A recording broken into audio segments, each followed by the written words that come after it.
The first thing I want to do is start off with a 90-second. It's social media from Humminbird, because you're sitting there knowing as much about Humminbird as I knew about Humminbird when I was in Atlanta 30 years ago and took off to Eufaula, Alabama. That's how much I knew about fishing and Humminbird. So what I want you to, it's only 90 seconds, it's quick. What I want you to pay attention to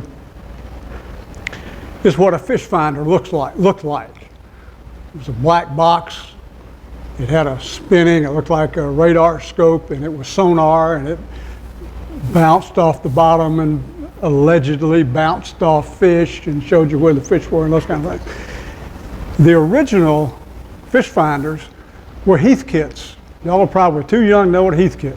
But if you're in the Boy Scouts, you bought radios and things like that, and they sent them to you in pieces, and you had to put it together. Well, they had a Heathkit fish finder, and the guy who invented this thing in Eufaula, Alabama, and I didn't know where Eufaula was either, so don't feel bad.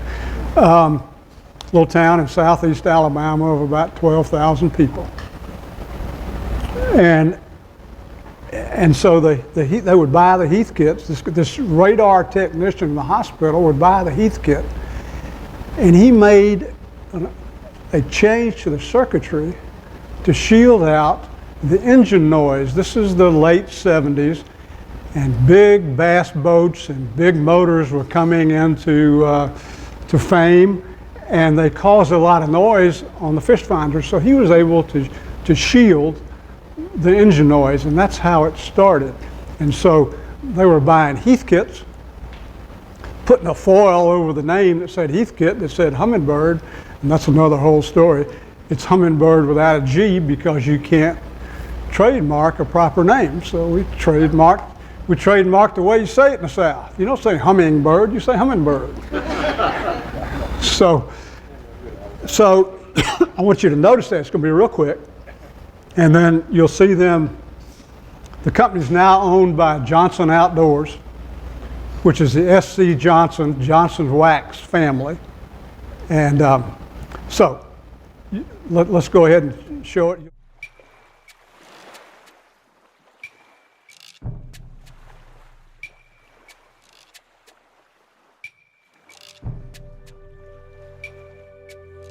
It was really good structure for fish to hang out on. I saw there was a need for a depth finder that I could find them at more of a rapid pace and find them even better. This is where I came with the Humminbird. And I fished the Humminbird for the next 20 years. I hope you will enjoy many, many honey holes like I have the last 40 years. I have been credited by many people that I put Eufaula on the map. A lot of people put Eufaula on the map. I have a lot of my old friends that helped put Eufaula on the map. And Eufaula is no doubt the bass capital of the world.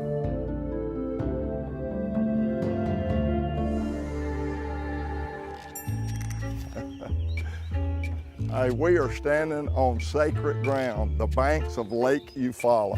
When I was 17 years old, I saw a cover shot of Blake Honeycutt on Bassmaster magazine. He had a big stringer of bass, 138 pounds of bass. Now I was 17 years old and completely eaten alive with fishing. My goal in life was to catch an 8-pound bass. Blake had a whole string full. It was just amazing. Well, I opened up the magazine and there's Tom Mann and Blake Honeycutt talking about using sonar to find underwater structure. They didn't catch these bass out of lily pads and grass like I did. Underwater structure, islands, road beds, points, all kinds of creek channels using sonar. A thing called a Humminbird. Man, I had to have a Humminbird. That was the largest selling #1 flasher unit. And at the time, we hit the million mark, and it was a great, great story. All of a sudden, out of nowhere, you've got this whole thing printed out on a screen. and people could look at it and understand, oh, there's a brush pile, oh, there's a fish. Now the most advanced concepts in sonar. We spent a lot of money, and we actually bet the company on market research. And the market research came back and said, we can't see it in bright sunlight. So I took a guy named Al Nunley in Texas, and I said, Al, I want you to go around the world and don't come home until you find a display for it. So we'll let you pick where you want to go, and we'll just walk around and show you a little bit of what we're doing here with what's the latest and greatest. Quick disconnect, quick change.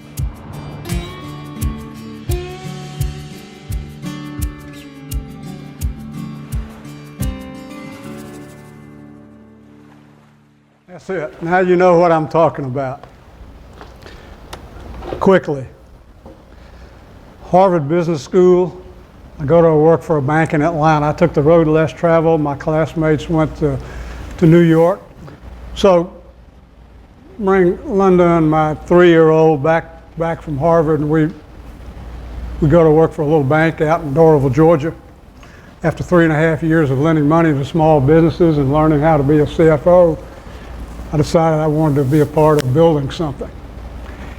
And so I went to the president of the bank and said, I'm gone in 90 days. I had no money. I owed Harvard $35,000. Financed a house on the GI Bill, 120%. So I was in debt up to here. And he said, okay, your choice. And had 5 offers, great offers, making more money than I ever thought anybody could make, but it wasn't what I wanted to do. Got a call one day from a guy named Yank Dean. He said, this is Yank Dean with Allied Sports Company. And I said, do you make bicycles or jock straps? And he said, no, actually we make a fish finder. I said, what is a fish finder? And he talked, long story short, I went down, visited him, and that's a whole hour story about spirituality and praying and all kinds of stuff. And the key to that was that my wife agreed to go for a year. She said, I tell you what, I'll go for a year. Do you follow with you? If you'll leave after a year if I don't like it. And I said, fine. 9 months after I got there, Yank Dean was jogging one morning in one end of town. I was jogging the other end of town, and he dropped dead of a heart attack at age 42. And I'd been there 11 months, and I looked at the angel investors, and I said, I ain't much, but I'm all you got. So it was me and 13 employees, and that's how we started. So my first goal was to hire a team. It was just me, and that was scary. So the first thing I did was to go out and hired chief operating officer. He captained Bobby Dodd's last football team, a guy named Bill Murrah, and the most incredible operating guy you've ever met. A lot smarter than I am. 4.0 student while he was playing football. Got his master's degree while he was playing. And then I went out and hired the best marketing guy in the world. So as I went through my career of 18 years there, people would look at me often and say, well, what do you do? Because you got this guy doing the marketing and this guy doing the operations. What do you do? I was HR and finance. I had a passion for people. I had a passion to help people. I was born in Doraville, Georgia, blue collar family, and my class at West Point was a blue collar class, and so I was given an opportunity, and so this was my opportunity to help other folks. So went out and hired talent, and then we put together our corporate values, which drove this guy and still drives it. You can still feel the corporate values when you go down there some 35 years later. First thing we did, I want to make sure everybody had a healthy lifestyle. We did things that people told us we couldn't do. I did random drug testing. My attorneys said, you're gonna get put in jail. I said, put me in jail. These people deserve a place to work that's drug-free. So we did random drug testing because I was selected first randomly every time we did a drug test. We had a profit sharing plan. We had a monthly associates meeting where I brought everybody together. At first it was 13, ended up being 450. Monthly, we throw the financials up. We told them We taught people how to read financial statements. Now, understand, this is rural Alabama. 50% African American, 50% rural white, okay? Living in trailers, et cetera, et cetera, et cetera. I mean, underprivileged folks. Taught them how to read a financial statement, put them on a profit sharing plan, cash profit sharing plan. Health. You have people from the Houston Clinic in Columbus come down once a quarter and offer free to anybody who wanted to do it a physical exam. So people got their first physical exams. We had a plan where we had a map on the board, and you could pick a spot anywhere in the United States you wanted to go. And once you logged enough miles, walking or running, we'd give you a round trip ticket to wherever it is you wanted to go. It took about 4 years, but we had the lowest cost per capita of insurance of any company in the United States, according to the insurance company. We went 5.5 years without a lost time accident, which reduced our insurance cost immeasurably. People just knew that we cared about them.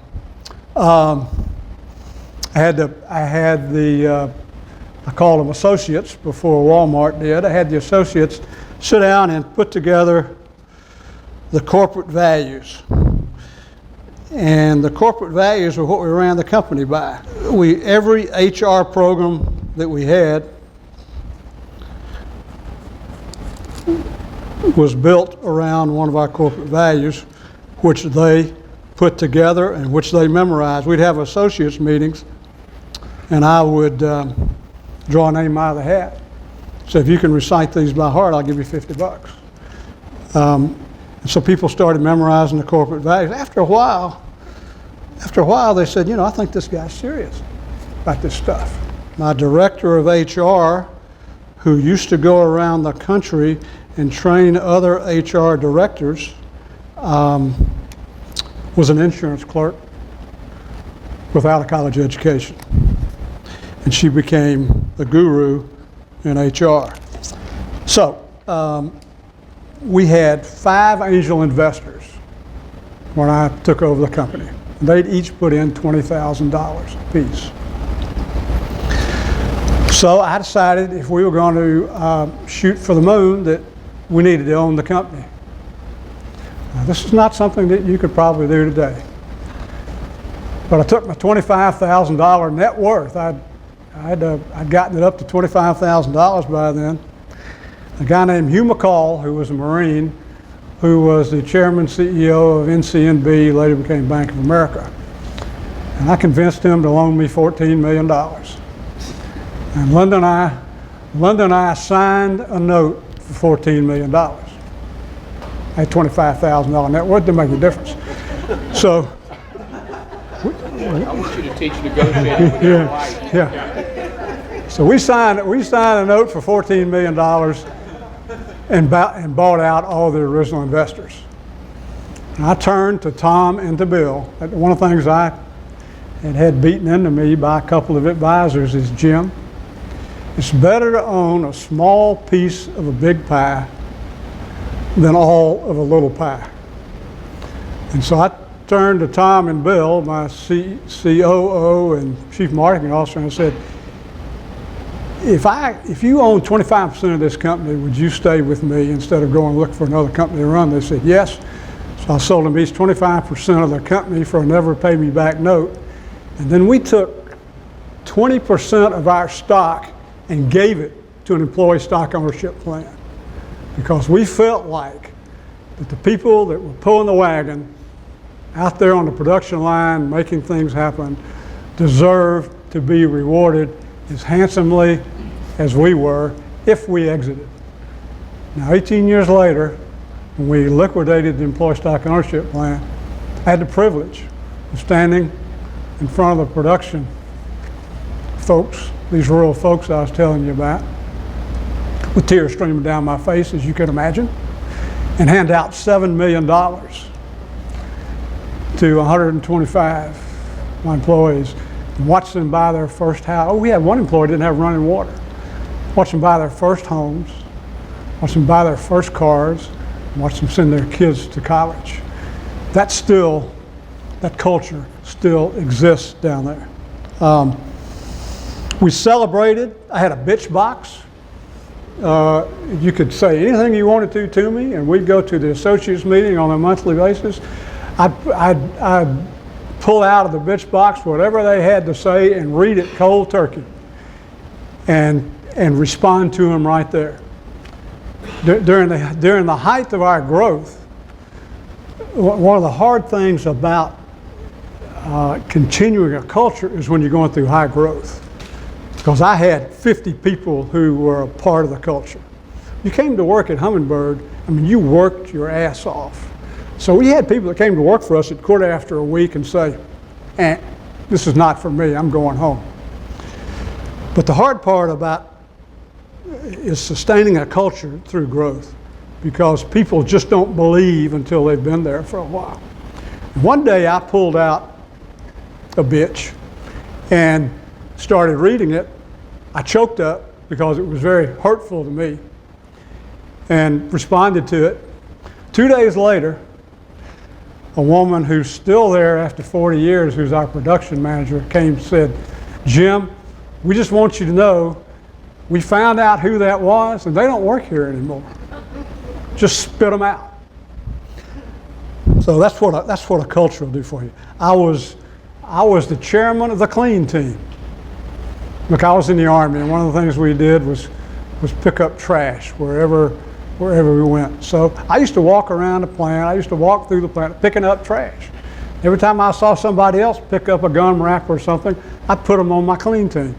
So I had the janitors on my clean team. I had people that worked in the warehouse on it. And once a month, we'd go off and have a 2-hour lunch, just the clean team, and talk about what was going on in the company. Let's see where. We were selected by the Positive Employee Practice Institute of America as the #1 company in America for our employee practices. Number 2 was Federal Express. We're a product of our choices. I said, what do you do for people that come to work every day? So people make a choice to come to work every day, they ought to be recognized. I don't say everybody has to come every day. You've got sickness, you've got kids, you got to take them to the doctor and all that, but you can arrange your doctor's appointment so you're at work, et cetera, et cetera. So I put in a perfect attendance award. So you perfect attendance for a year, you get a week's pay. 2 years, you get 2 weeks' pay. 3 years. Those people would not have been recognized if we didn't have that program, the choices they made. We had a guy that had 7 years perfect attendance, 7 weeks' pay bonus. He worked out on a production line. You could cut the culture with a knife. Vendors love to come to Humminbird. They love to come down there because of the camaraderie and the spirit. We had 2 breaks a day where we stopped and stretched.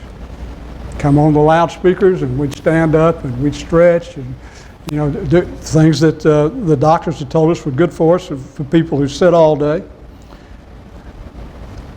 My job was to care for the people who cared for the customers.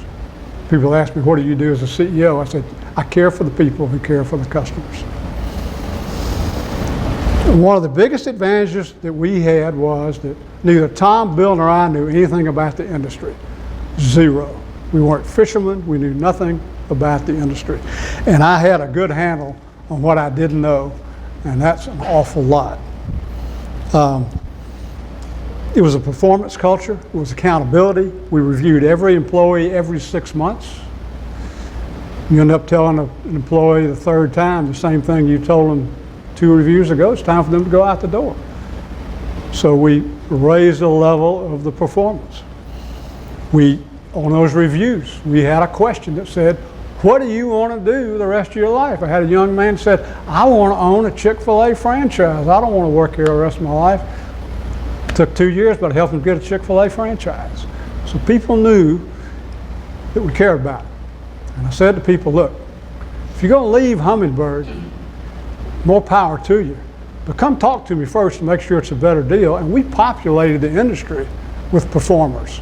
Because come to work for us, get developed, get training. We got a quote at Talent Quest where I do some work. It says, the CEO says, what if you train their people and they leave? The CEO replies, what if you don't train them and they stay? So, we did personality assessments, which is one of the things we're going to talk about with Frank Merritt, I hope. We all did personality assessments. So we know who we were. I'm an introvert. One of my partners was an extrovert. He was the marketing guy, was an extrovert, which gave me an understanding why during a strategic planning meeting that I was conducting, he stood up in the middle of the meeting and said, I've got productive things to do, I'm out of here. And he walked out the door. If I hadn't understood his personality, I would have fired him. But we understood who we were. And we'd bring in Frank Merritt and some of his cohorts from this industrial psychology company into the company. We'd sit them down and we let employees go in and spend time with them, figure out who they are, what they wanted to do when they grew up, those kinds of things. So we encourage development. So again, back to me, well, Balkcom, what do you do with everybody else around the company? I was the process guy. I believed that process was the product.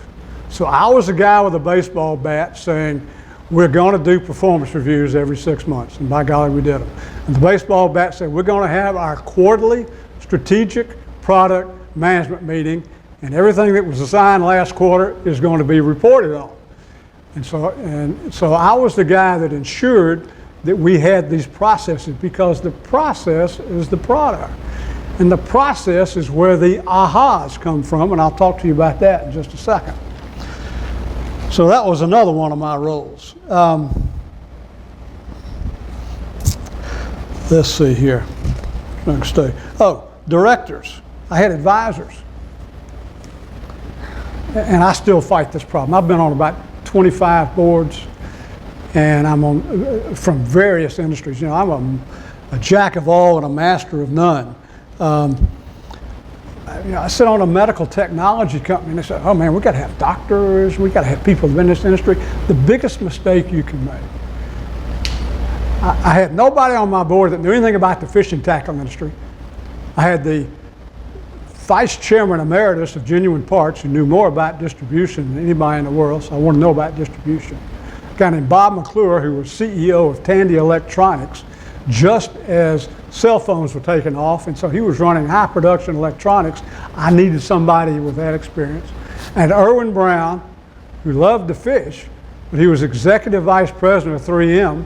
If you've read 3M's annual report for the last 40 years, they have a corporate goal that I think it's 25% of their revenue every year will be from new products.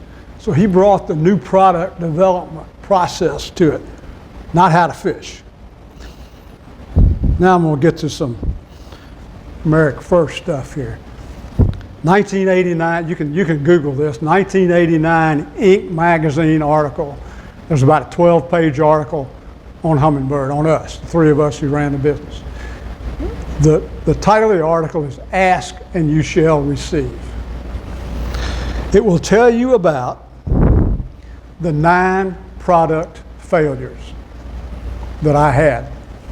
I said, man, all we've got, you saw it on the screen, all we've got is a Super 60. And we were doing $1.5 million in revenue in the Super 60. And then we went to Fred Smith from FedEx flew down to Eufaula. We put together a 3-day turnaround, so if you bought one of our products and you were taking your kids fishing on the weekend and it didn't work, we'd guarantee we'd get it back to you in 3 days, or we'd give you a new one. So we had a 3-day turnaround. We were beating the brand to death and all that, but we didn't have any new products. We had the best customer service. And if an irate customer called in and said, I want to talk to the president of the company, they'd forward them to me. And I'd say, Jim Balkcom. They'd say, who are you? And I'd say, I'm president of the company. They'd just settle down and say, oh, well, you know, I'm having a problem. I said, well, what can we do for you? I'll send you a new one. So that's what we did while we introduced these products that didn't work. We were just kind of hanging on. We introduced Me Too products. We tried to make a chart recorder, which was the paper thing that went through and showed the pictures. We tried to introduce a miniature, all Me Too, miniature fish finder that went in the dash. We introduced a 30-foot unit, and that disc spun about 4,800 RPM and rattled the boat. We went to Japan and bought these big TV set looking things that go on these big yachts, and we probably sold 2 or 3 of those. I mean, we were scrambling. And one of our new product meetings, which I invited Irwin Brown to, the EVP at 3M, he said, Jim, you're in the hamburger business. You're not in the steak business. What are you doing fooling around with all these big units and big boats? I mean, the mass of the market was 17-foot boats. I mean, there are 30 million of those, and the yachts that you're trying to sell these big units to, there are 3,000 of those. What are you wasting your time for? So in that product planning session where we had prioritized the 10 products that we were going to work on, and we would draw the line at 3 because that's all the money we had. Number 10 was called a mini thing. We didn't know what it was, but we knew it was going to be small, and we were going to go after the hamburger business. And at that new product development meeting, number 10 went to number 1. And as you saw in the film, that's when I sent Al Nolney around the world. Okay, so 9 product failures. I mean, probably $1 million in wasted money.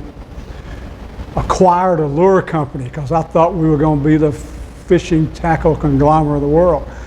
Lost about $1 million on it, gave it away. Acquired a printed circuit board company because I was going to vertically integrate. Lost about $1 million on it and sold it. And what we do is we come back and sell some more Super 60s and make all our money back. So we tried something very novel.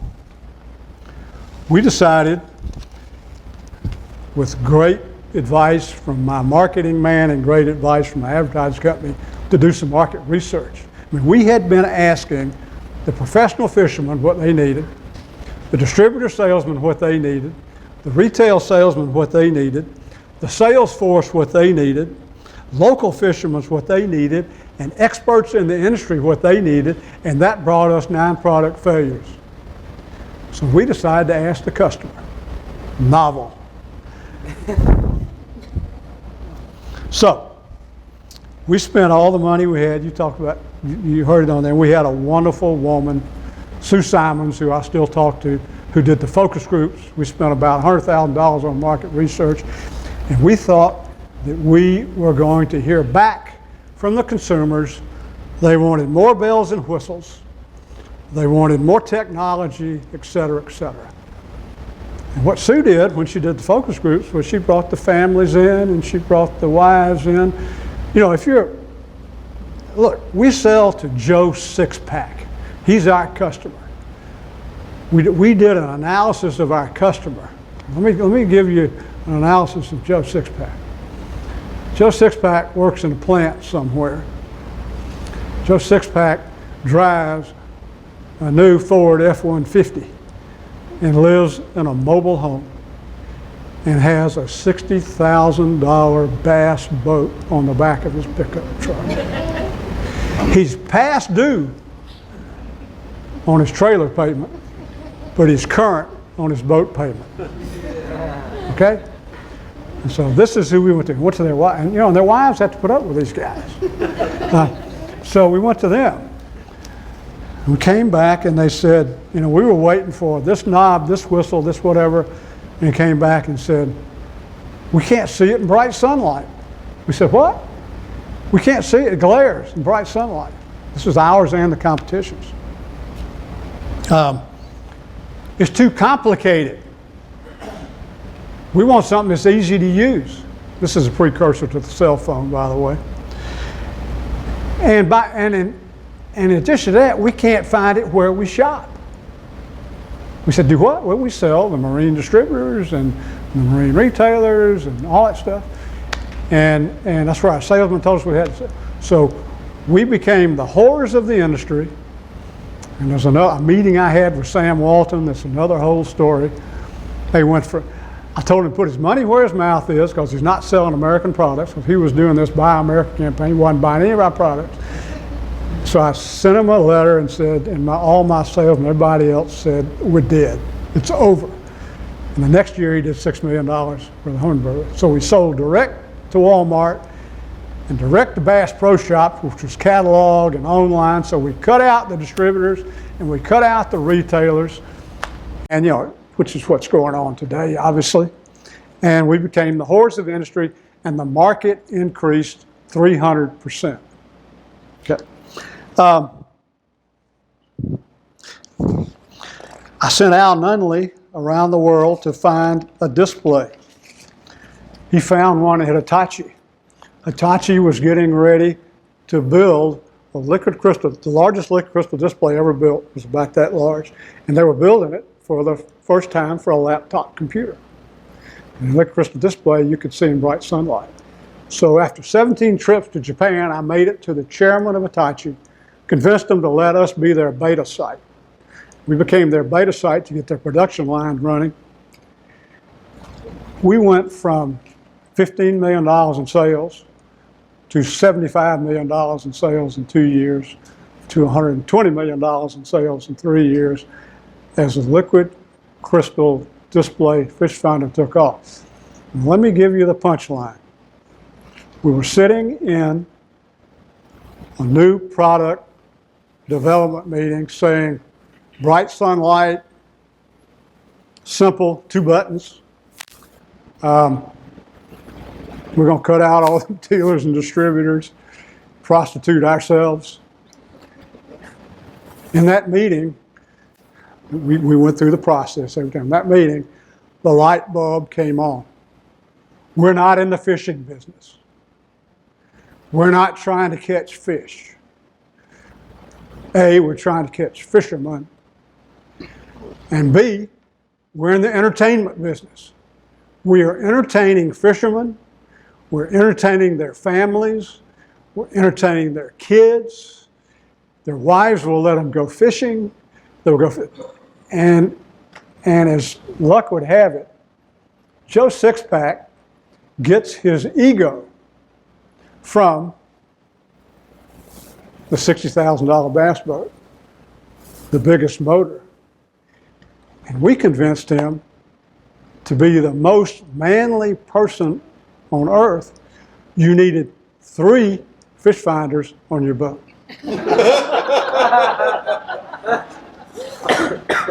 So they put one on their console, they put one up front by the trolling motor, and they put one in the back.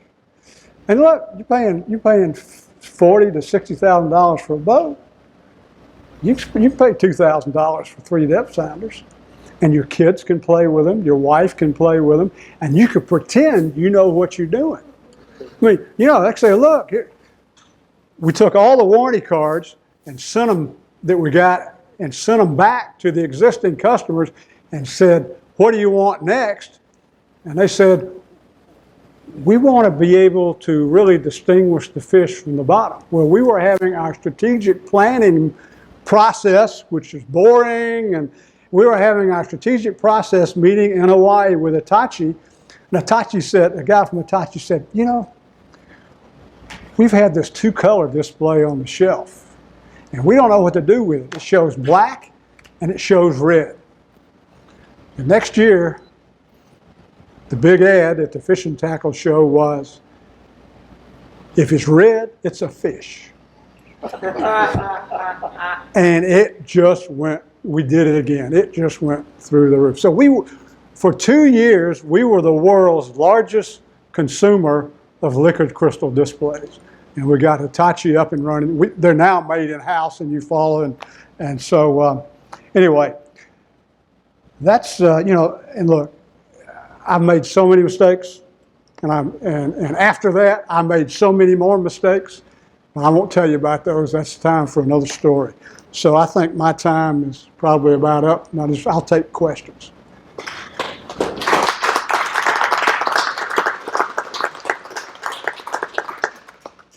Any questions? Other than how can you be so dumb? Go ahead. So the innovation you were talking about that you made in your company around, I wouldn't call it necessarily innovation, but the move that you made around HR, like, where did that come from? Like, to come up with those ideas around, like, for every week or for every year, you know, you get like a week pay or the $50 for memorizing. Like, what made, how did you understand, like, the value of company culture at that point, and how did you go about it? The real answer to that question is people ask me, and I've been a member of the Servant Leadership Institute for about 35 years, and people ask me where I learned servant leadership. The key to servant leadership is understanding that you're serving other people, and then you are a servant first, and then you choose to be a leader. I learned servant leadership in the Army. You know, from second lieutenant to captain, and I was in charge of 325 lives in Vietnam, and so I spent 22 hours a day for 300 and for 300. How many days a year? 366 days. I spent 22 hours trying to make sure that my men stayed alive, and so you know, I just had a passion for others, for leadership. And so when I got the Humminbird, I just wanted to continue. Now, the best suggestions I ever got, I mean, don't give me credit for those things. The best suggestions I got were from the employees, from the associates. They're the people that brought me the ideas about exams, of health exams. They brought me the ideas about, look, I used to walk around the plant every day. I'm an introvert. So I'm not naturally inclined to walk around and talk to people. So I'd write down on my time system, this was before you had the iPhone, number one every day for me was walk through the plant. So I'd get to my office, I'd open the book up, it'd say walk through the plant. So I'd walk through the plant. I learned everybody's first name, I learned the kids' names, I knew when their birth, had my secretary keep up with when, administrative assistant, excuse me, keep up with when their birthdays were and those kind of things. And we had a picture board. The two things I learned, and look, this has nothing to do with being a millennial or being what it's got to do with leadership. People like to hear and see their name in print, and people like to see their picture. So we had a picture board, we had a company newspaper. That would be done online today, which was out monthly, and we put as many pictures in it as we could. That's just what lights people up. That's what, look, the people that came to work at Humminbird that lived in Eufaula had a higher quality of life at work than they did at home. And that's what we were about. Any other questions? Yes, sir. How did you get the man to give you the $14 million? Well, I did a lot of cash flows. Oh, I'm sorry. How did I get the banker to loan us the $14 million? Well, NCNB I banked with SunTrust. And matter of fact, the president of SunTrust Atlanta, who just took a higher position, Jenner Wood, if you know Jenner, he's the highest guy. I was his first account. Okay, he was a trainee.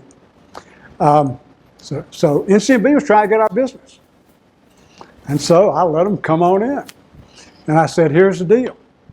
I want to buy out these shareholders, and this is the price they've agreed on, which is a little high, but that's the way I can get it. And here's what the cash flow looks like." And it was about a $600,000 airball, which means $600,000 were not covered. Assets and receivables and inventory and all that covered all but about $600,000. And so I went up there for the final decision, and he looked at me, Hugh McCall looked at me and put his hand out and said, "Will you pay me back?" And I shook his hand. I said, "I'll pay you back." And because of the story I just told you, we paid him back in 2 years. I mean, we had cash. I mean, we worked at a 45% gross margin, and we just had cash coming out our ears. So we were able to pay him back. You know, but I expect that'd be tough to do today. We have more questions? More questions? Quick question. Yeah. So, really great example of how to operate a company for your employees, servant leadership. With the cash profit sharing, I came from a company that had a plan of that name. Did you see that? Did people forget how good it was as a thing over time? Did you ever observe people, so you do, there's these nice things in place for people, and then they become normal, right? Did you ever see anything like that? No, I really didn't. I mean, we stayed so close with and once a year we'd shut the switchboard down and we'd take everybody out to Lake Point State Park Resort. And the leadership team would put on skits, and I came out there one day with a towel around my waist doing a skit, and we sat around tables for about 3 hours and put together suggestions for how the company can improve. And so people were so engaged, and people were so people knew they had it good. The people that were there wanted to stay there. They knew they were accountable. They knew they were going to be graded. And the cash profit sharing plan was vested over 5 years, so you had to be there 5 years to get it. But you could get 30% of your salary in cash at the end of the year. If we made a big profit, and when we made profits like that. So, yeah, no, it really did. Just because we stayed so close. Yeah. Deanna. Deanna. Hi, Jim, how are you? Good. So I know that from your experience before, then since then you've been mentor, advisor, investor, et cetera, in businesses, and from what Humminbird did, certainly sounds like a tech startup then. Oh, yes. Yeah. So what I'm wondering now is, as you're working with companies now, are you finding that human element, that servant leadership, because especially those that are focused on tech, is missing? And have you found a way to help tech startup when we're just so worried about finding money and algorithms and all the other stuff we're thinking about, and sometimes we're not necessarily thinking about the people? Do you have any suggestions on how to? Well, first of all, Matt Chanoff asked me to talk about this because he said, I think so many startups today do not focus on culture, and that it develops by itself, which is not a good thing. I think you've just got to have somebody that focuses on it. I mean, if you don't, I think you've got to understand, and that takes me to a tangential point. As an investor in Council Ventures at the time, in our first fund, the biggest hit we had until our last hit, so there were two big hits. We had a 10X on a company. I was executive chair for a while and then chair for a while. And this was in a business I knew nothing about. I had a young geek that sat next to me at the board meetings to tell me what people were talking about. Okay, I'd say, what are they talking about? But loved the CEO. The company outgrew it. So I had to sit down with him and say, you're not going to be the CEO anymore. And this is best for you because you own 30% of the company. It's best for everybody here. So we moved him over. I moved the CFO into the CEO job, moved him to the board, and then moved him off the board, the CEO. And when we exited, I sent him a check for $10 million, and we are best friends, and he invested in the fund. So that, we've got to understand who we are and where we are. And I think a lot of things that kill startups is that the founder thinks that they can be founder of a $2 million company, a $10 million company, a $50 million, and they can't. I couldn't. People say, why did you exit the company after 18 years? And I said, because I knew it was over for me, it was somebody else's turn. So I just couldn't take it any further. So I think Rich? Yeah, you had mentioned that you talk to your customers and they want a display that can see the better than the bright light. And you also said something about how they supposedly found fish. Did they find fish? they did find fish. Okay. I would tell you that, first of all, not only were we the first fish finder with a liquid crystal display, but, and look, I'm going to tell you all I know about technology. You obviously had to have a microprocessor. So we were the first fish finder with a microprocessor. And so we were doing a big volume of microprocessors. But, and this man can talk, so we had algorithms. So if it does this, and if it's this far off the bottom, and if it moves, or whatever, it must be a fish. So, we never had anybody dive in and say it's down there. They literally have cameras today that, that show it, but I couldn't guarantee. I would say it was probably right 95% of the time. But there were algorithms figuring out whether it was fish or a stick floating along. Now, I imagine we turned a few sticks red. But look, here's the great thing about fishing. I don't care how many fish are down there, you still got to catch them. So they can sit there and talk about it and say, look, there they are, and there they are. Boom. Well, that lure didn't work. Boom. Well, that one didn't work. They must want this. Boom. So they're entertained. Look, it must be there. And you can see the lure going down. I wonder why it didn't bite it. That's great. Gordon? Clearly, a big part of the success of your company was the culture that you worked hard to build. But sadly, a lot of companies don't keep that culture once they change ownership and management. I'm just wondering how that worked out in the case of the change in ownership after you left. The culture, we sold the company to Teleflex first. Teleflex did a horrible job with the company, and they were an OEM company, kind of an industrial company. They were not consumer marketers, and they owned it for about 5 years. Thank goodness about 80% of the associates stayed there. I tell you that culture, once you imbue the organization's culture, it will hang as long as the people that were there that created it are there. Then it sold to Johnson Outdoors, and I was down with Helen Johnson, the CEO of Johnson Fishing, and they have the same brand. She and I stood at the podium giving Larry Colombo, who you saw in here, an award from the Freshwater Fishing Hall of Fame, both crying. And when I went back to film that piece about 3 months ago, there's still 25 employees there that were there when I was there, and they haven't changed. It's just amazing. Now, I will tell you that in all honesty, I think that probably has something to do with being in Eufaula, has something to do with the impact that we had on the community. And, we told them we were going to do things, and we did them.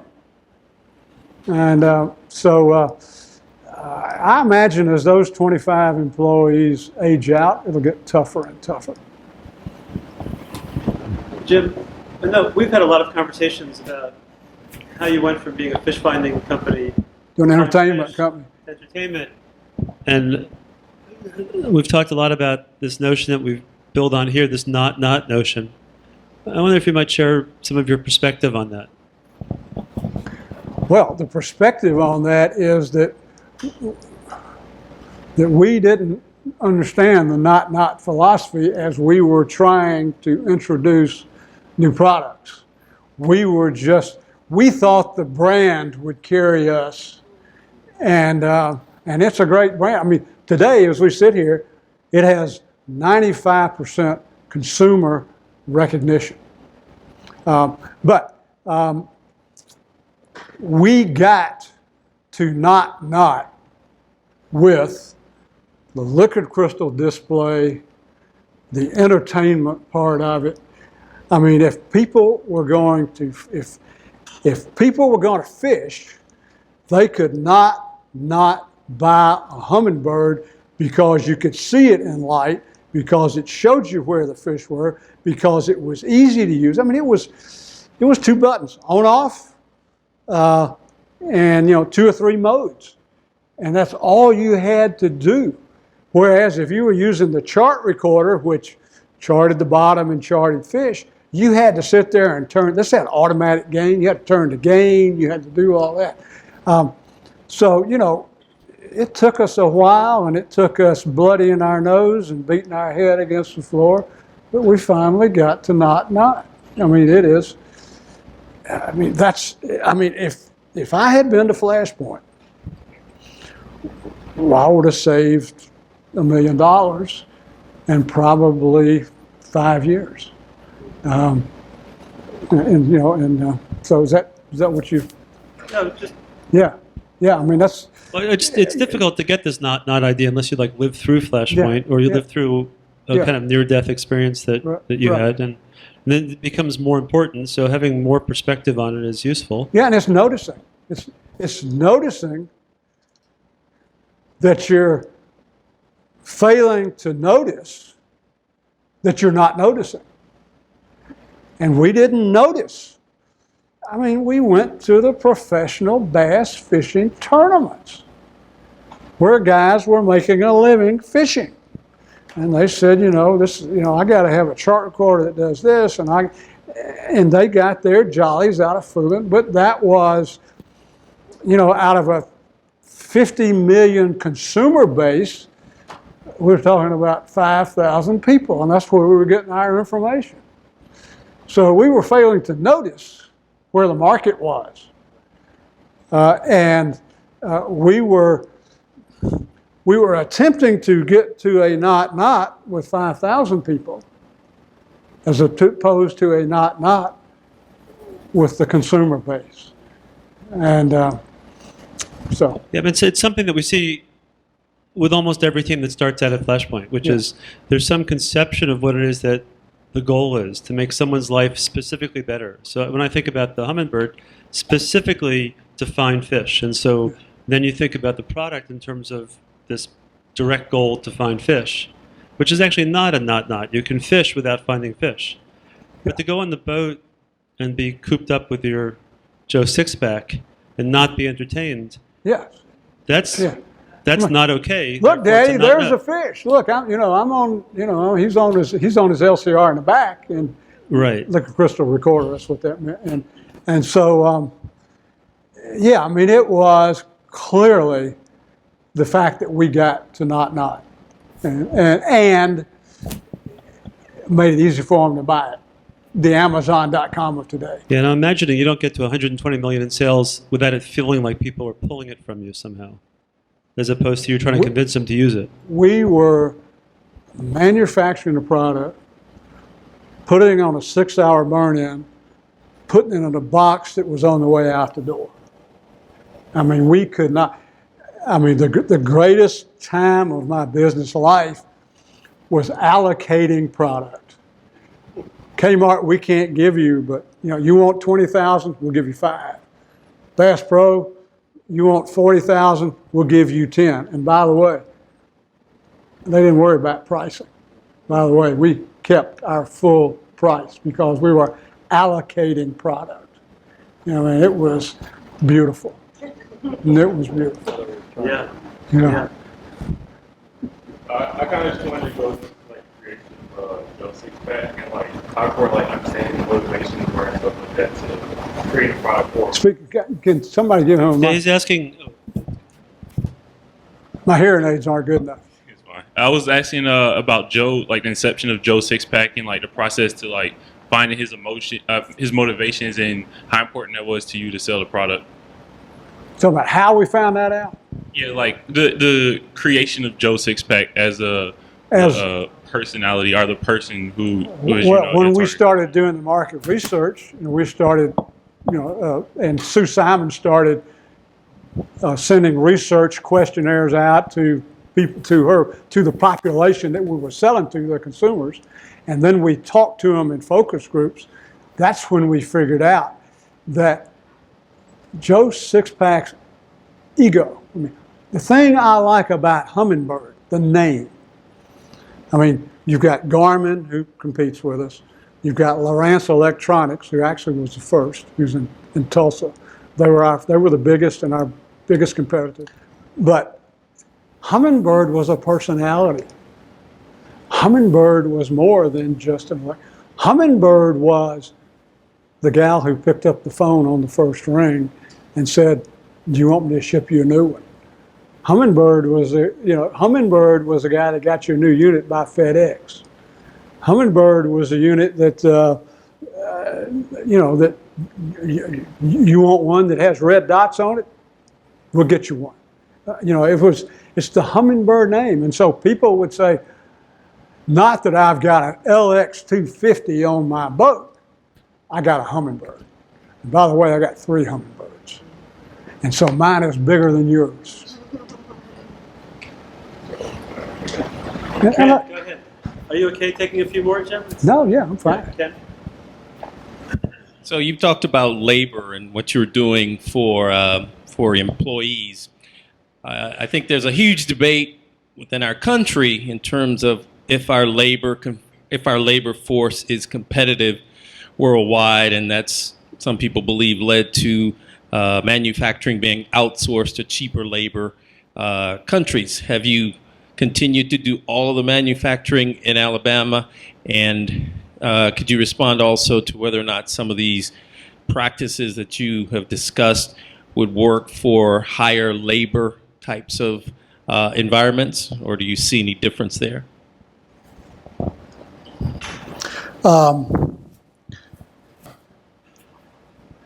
The first answer to that question is that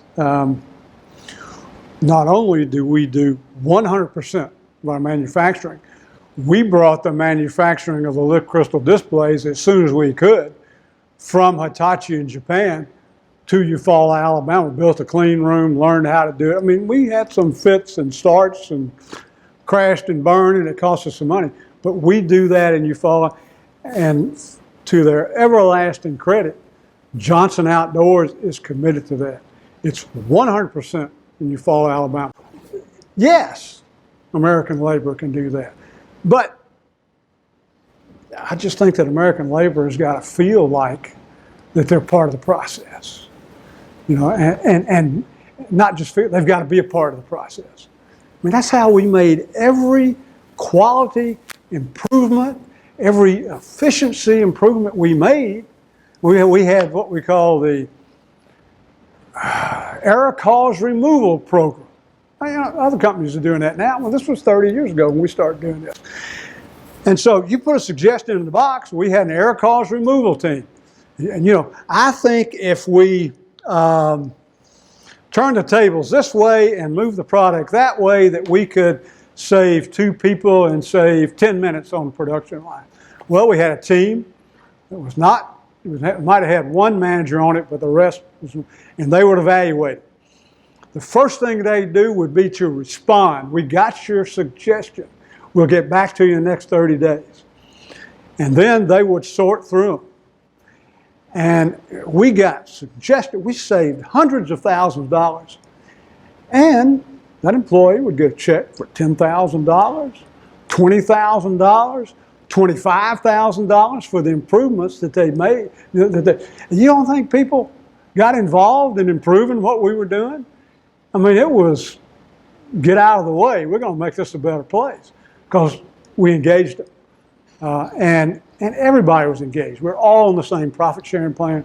We all had stock in the company, And if you came there and didn't like it, And the folks are there say, there's the door.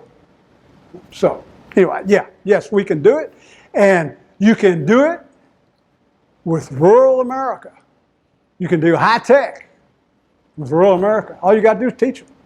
All you got to do is give them an opportunity. All you got to do is send them to school. Yeah, so, yeah. You think I'm passionate about that?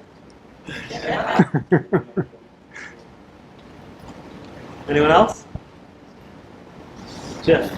You talk a lot about all the good times. That I remember. What was the toughest time you went through there? What was the toughest time? Yeah.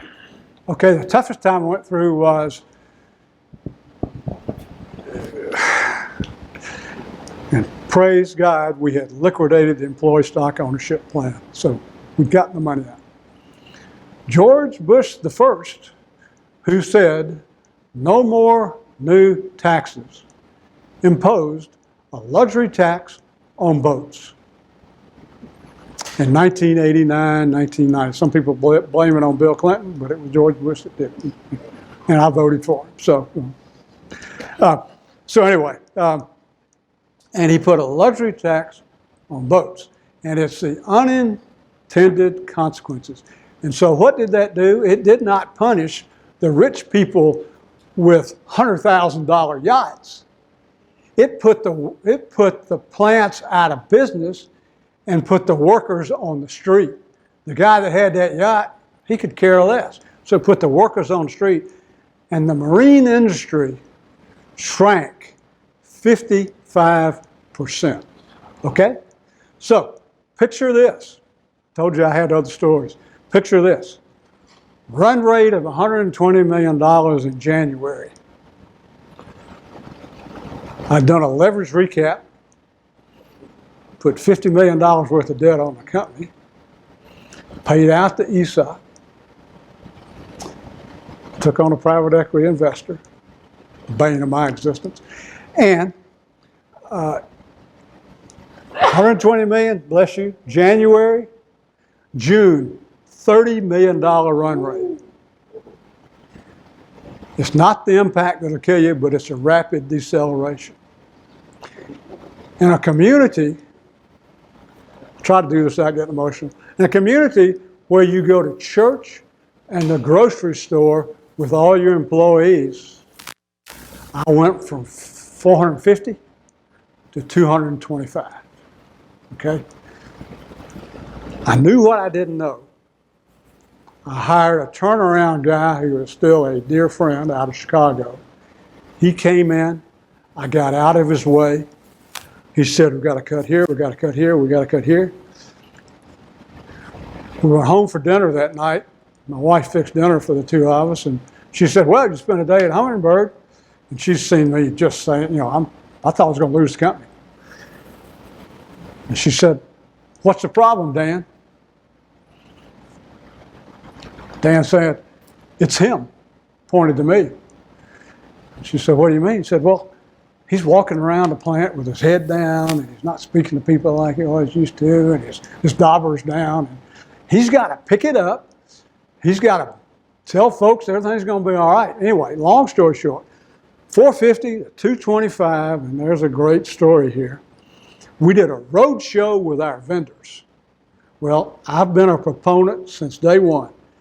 If you take care of your customers, and you take care of your employees, and you take care of your vendors, that your shareholders will be taken care of. So when I sit on the board and people start talking about shareholder this and shareholder that, I say, screw that. Customers, employees, vendors. We did a road show with the vendors. We did a bankruptcy outside of bankruptcy. Bank of Boston took a $40 million haircut because they loaned us the money. And I went to Sam Walton at Walmart, and I said, I'm about to lose the company. The Bank of Boston has said they will stand still if I prepay them $15 million. They'll stand still for 6 months and give me an opportunity to pull this thing together. Walmart prepaid me $15 million before they ever saw the product. So don't ever say a bad thing about Walmart to me. And long story short, right before we nosed in. And I was with my bankruptcy attorney in New York City with the Bank of Boston when the Bank of Boston reneged on the deal and said, and they took the $15 million and applied it to the loan and said, we were just kidding. And I watched my life go in front of me and I said, well, I guess it's over. And I stood up and I said, I'm going to fly home to Atlanta and you better call the security guards because I'm going to release the employees and the buildings are yours. So my attorney, who was a dear friend, local small firm attorney who handled this for me, stayed back and I left and they said, you don't know Jim as well as I do, but he thinks it's over. That wasn't a bluff, it's over. And it was over. I mean, I thought it was done.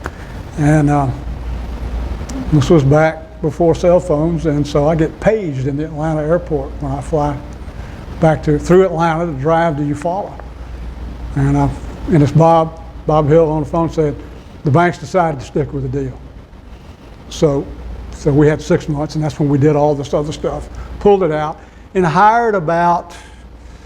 we hired about 70% of the employees back before I sold the company. That was the toughest thing I ever did. That's impressive. Yeah. Jim, thank you.